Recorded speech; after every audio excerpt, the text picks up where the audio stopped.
বউ সকালবেলা গরম ভাত আর ডিম ভাজি দিয়েছে। আমার বউ নাই, ফ্যামিলিও নাই, রোহিঙ্গা।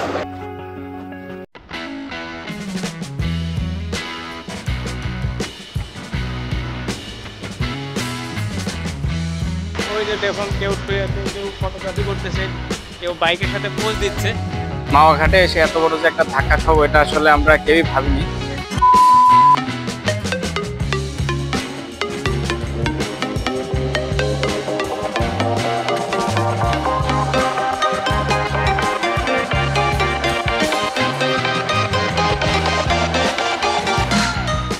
হে এভরিওয়ান, আসসালামু আলাইকুম, welcome back to my YouTube channel RS Sovan.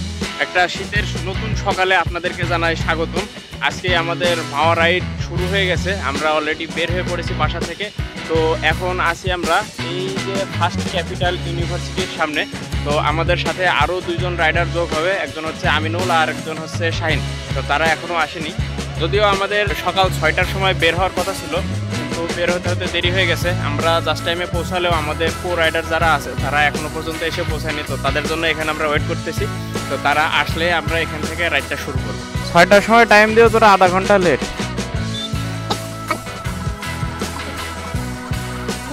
তারা যে এখন লেট করে আসছে, এই লেট করে আসার বিভিন্ন রকম এক্সপ্লেনেশন দিবে, এগুলা সব হচ্ছে ভুয়া কথা। এখন ফুয়েল নেওয়া লাগবে।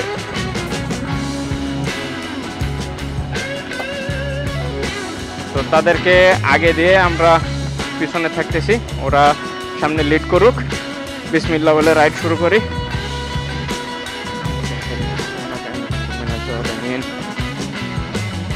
বর্তমানে আমাদের এই চুয়াডাঙ্গার এই রাস্তার অবস্থা খুবই খারাপ।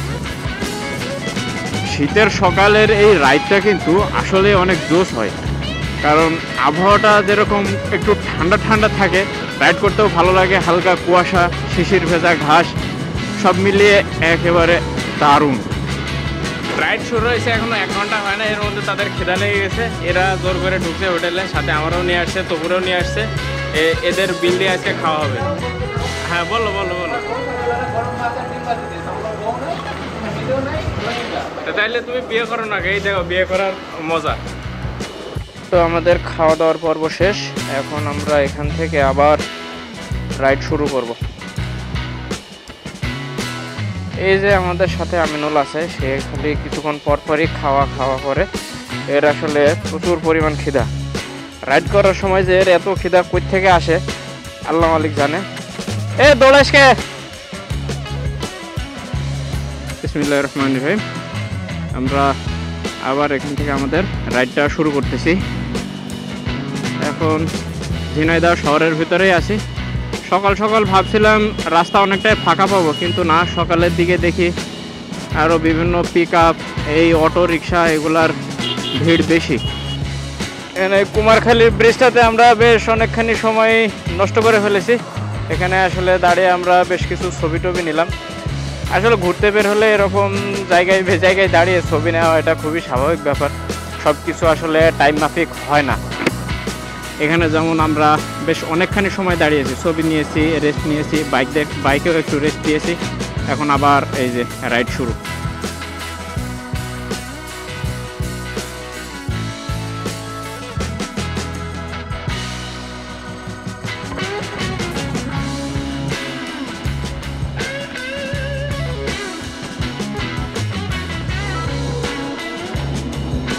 পদ্মা সেতুর আগের 50 কিলোমিটার রাস্তা এত খারাপ অবস্থা ভাই, বলে বোঝানোর মতো না।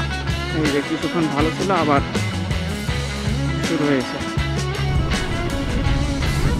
অনেকক্ষণ ভাঙা রাস্তায় চালানোর পর এখন এই ভালো রাস্তায় আসে খুব ভালো লাগতেছে। এখানে ভাবতেছি কিছুক্ষণ দাঁড়িয়ে রেস্ট নিব, কারণ ওইদিকে ভাঙা রাস্তায় চালাইতে চালাইতে হাত পা গিরাগাটটা সব ব্যথা হয়ে গেছে। আমরা অলরেডি পৌঁছে গেছি পদ্মা সেতুর টোল প্লাজায়। আর এখনো পর্যন্ত যে মোটরসাইকেলের জন্য আলাদা লেনটা চালু আছে এটা ভাবিনি। পিলিয়নের হেলমেট নাই দেখে ওখানে আটকাইছে, এখন পিলিয়নকে হেলমেট ছাড়া যাইতে দিবে না। আপনারাও যারা পদ্মা সেতুতে আসবেন অবশ্যই বিষয়টা মাথায় রাখবেন যে এখানে পিলিয়নের হেলমেট 100% থাকা লাগবে। পিলিয়নের হেলমেট না থাকলে কিন্তু সেতু পার হইতে দিবে না, ঝামেলা করবে।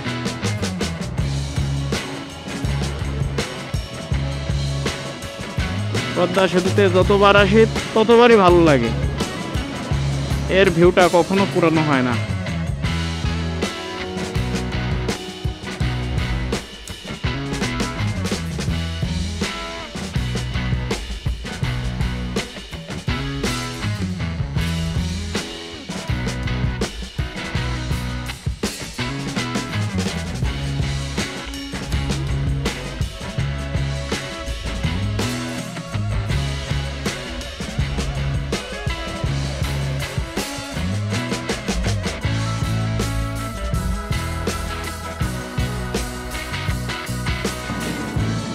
ঠিক 11টা 36 মিনিটে পদ্মা সেতু থেকে নামলাম, পদ্মা সেতু শেষ, তাহলে 27:36, 10 মিনিট। এই 50-55 স্পিডে আসলে 10 মিনিট সময় লাগবে আপনার এই পদ্মা সেতুটা পার হইতে। পদ্মা সেতু থেকে নেমে টোল প্লাজার ঠিক পিছনে আমরা এখন সবাই একটু রেস্ট পজিশনে গেছি। এখানে নামার পরে সবাই যে যার মতো রেস্ট করতেছে। ওই যে দেখুন, কেউ শুয়ে আছে, কেউ ফটোগ্রাফি করতেছে, কেউ বাইকের সাথে পোজ দিচ্ছে। তো চিল রাইডে আসলে আসলে এরকমই হয়, সবাই একসাথে মজা করে, একসাথে রাইড করে। তো এটাই গ্রুপ রাইডের মজা। তো খানিকক্ষণ গাছের নিচে রেস্ট নেওয়ার পর এখন আমরা আবার রাইড শুরু করতেছি। মাওঘাটে আলহামদুলিল্লাহ আমরা পৌঁছে গেছি। এখন এখান থেকে জাস্ট নিচে নামবো, তারপরে গিয়ে সবাই মিলে একটা মস্ত বড় ইলিশ বাছাই করা হবে, তারপর সেটা কেটে ধুয়ে রান্না করা হবে। এটা হচ্ছে প্রজেক্ট হিলসা। নতুন নতুন যখন হয়েছিল তখন এটা প্রচুর পরিমাণে হাইপ ক্রিয়েট করছিল। এটার ব্যাপারে যেরকম পজিটিভ রিভিউ ছিল, ঠিক সেরকম নেগেটিভ রিভিউ প্রচুর পরিমাণে ছিল। আর এখানে জিনিসপত্রের প্রচুর পরিমাণ দাম, এটা আমাদের জন্য না। আমরা ঘাটে চলে আসছি, এই তো দেখাচ্ছে কার স্ট্যান্ড, ভিআইপি ফেরিঘাট, 3 নম্বর ফেরিঘাট। এখানে আবার ছোট মেলার মতো আছে দেখছি, নাগরদোলা আছে।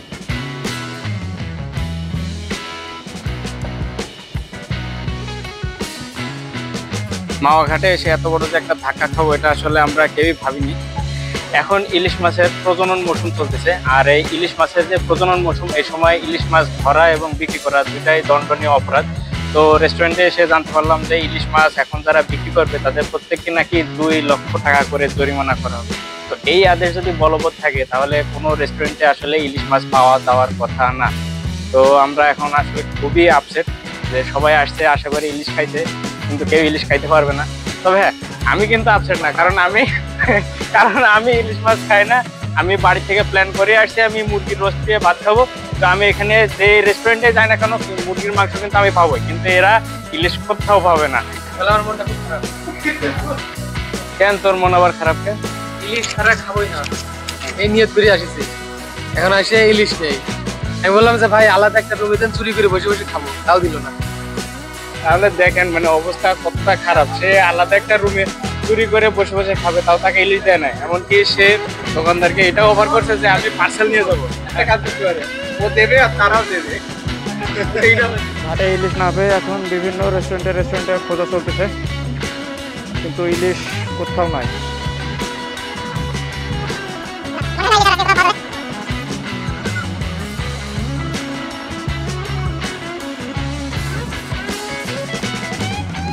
তো শেষমেশ ডিসিশন হলো আমরা প্রথমে যেখানে গেছিলাম সেখানে আবার যাব। এদিকে আর কোথাও দেখবো না, কিচ্ছু না, কোথাও ইলিশ নাই। এখন আবার সে একেবারে পদ্মার পাড়ে চলে যাচ্ছি, যেখানে শুরুতেই বসছিলাম আর কি। টার্গেট ছিল ইলিশ খাওয়া, ইলিশ যেহেতু কোথাও নাই, তো নদীর পাড়ে বসে যেটা পাওয়া যায় সেটাই খাই। আমরা আবার সেই আগের জায়গাতে ফেরত আসছি এবং এখানে এখন খাবার অর্ডার করছি। খাবার হচ্ছে বেগুন ভাজি, মুরগির মাংস আর ডাউল। তো এগুলা দিয়ে আমরা এখন শুরু করবো। আর সাথে হ্যাঁ ভর্তা আছে, ভর্তাটা এখনও আসে নাই, আসবে। তো এখন আমরা সবাই খাওয়া শুরু করবো। প্রচুর পরিমাণে ক্ষুধা লাগছে এখন।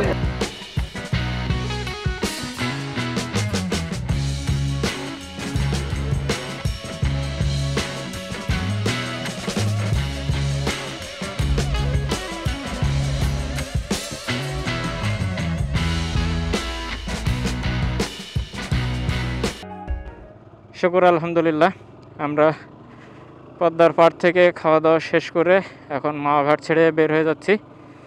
তো এখন সামনে গিয়ে আমরা যদি পদ্মার পাড়ে একেবারে পানিতে নিচে নামার জায়গা পাই তাহলে একটু নামবো। আর যদি না পারি তাহলে এবার এক টানে সোজা বাড়ির পথে। পদ্মার পাড়ে যাওয়ার রাস্তার সন্ধান একটা পেয়েছি, এখন দেখা যাক এই দিক দিয়ে যাওয়া যায় কি না।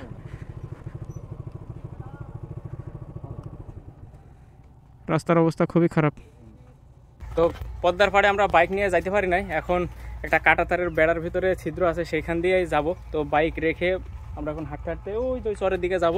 আর এই যে এখান থেকে সবাই এই দিক দিয়ে এখন ঢুকতেছে একে একে। কাঁটাতারের বেড়া, অনেকটা সেই সিনেমাতে চুরি করতে যায় কাঁটাতারের বেড়া কেটে, ঠিক সেরকম।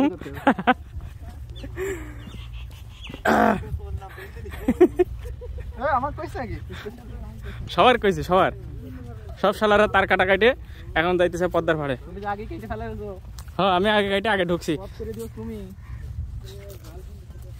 এ গাড়ি তো ঢোকালে ঢোকান যায় তার কাটার ভিতর দিয়ে, এখানে তো রাস্তা ক্লিয়ারই ছিল।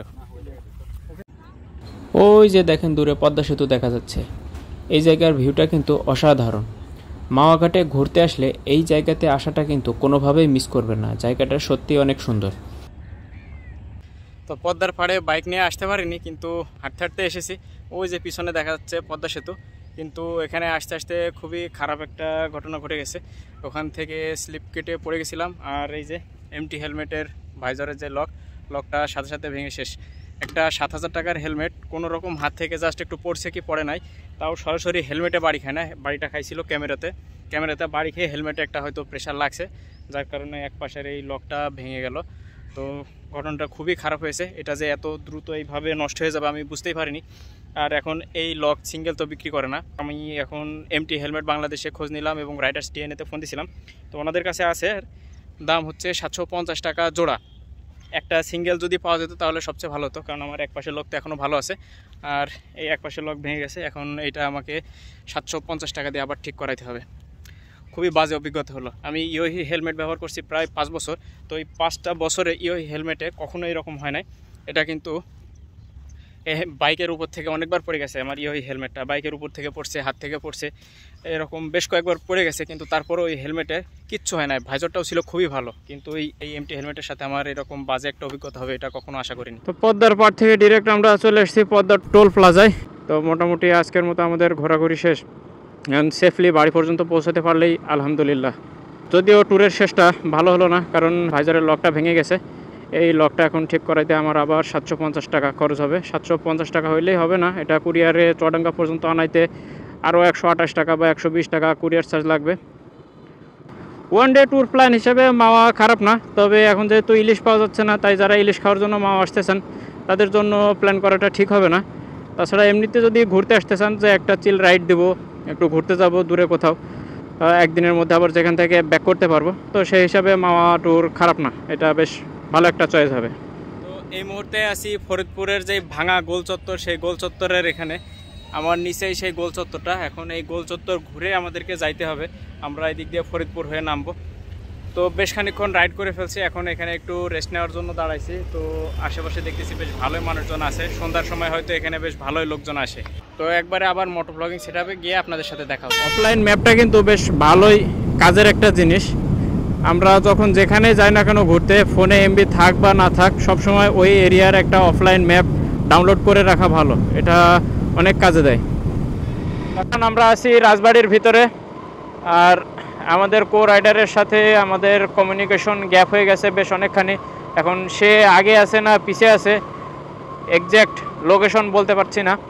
আসলে এক জায়গায় ফুয়েল নিতে দাঁড়িয়েছিলাম, তো তখনই এই গ্যাপটা সৃষ্টি হয়েছে। ফাইনালি আমরা আবার একসাথে হয়েছি।